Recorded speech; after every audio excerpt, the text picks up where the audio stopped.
Now to a developing story. After admitting he lied on his resume, Long Island Congressman-elect George Santos is facing a federal investigation. Congress is also being pressured to take action as members of his own party are coming forward against him. CBS 2's John Diaz is live in Mineola, where there's a rally today with community leaders and the Democrat who lost to Santos. John, what are they calling for?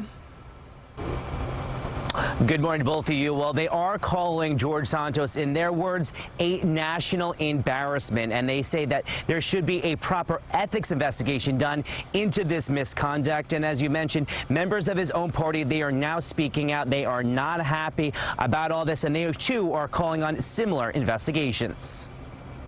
This morning, CBS News sources say prosecutors with the U.S. Attorney's Office for the Eastern District of New York are now looking into Congressman-elect George Santos's finances, including financial disclosure filings. This as strong bonds within the Long Island Republican Party are seemingly breaking, with many representatives now reprimanding Santos, stopping short of asking him to step aside, but making it known they're not happy with his lies, fabrications he admitted to embellishing his resume and telling false statements about his background and other information.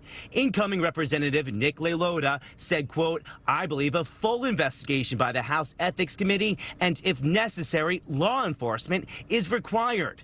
Newly elected Congressman Anthony D'Esposito didn't say Santos should step down, but did say in part his fabrications regarding the Holocaust and his family's history are particularly hurtful. He must continue to pursue a path of honesty.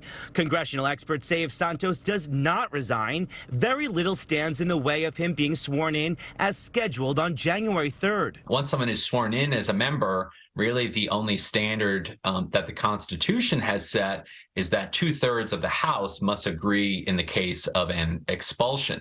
Congressman Andrew Garbarino said as a member of the Ethics Subcommittee on investigations, he is unable to comment.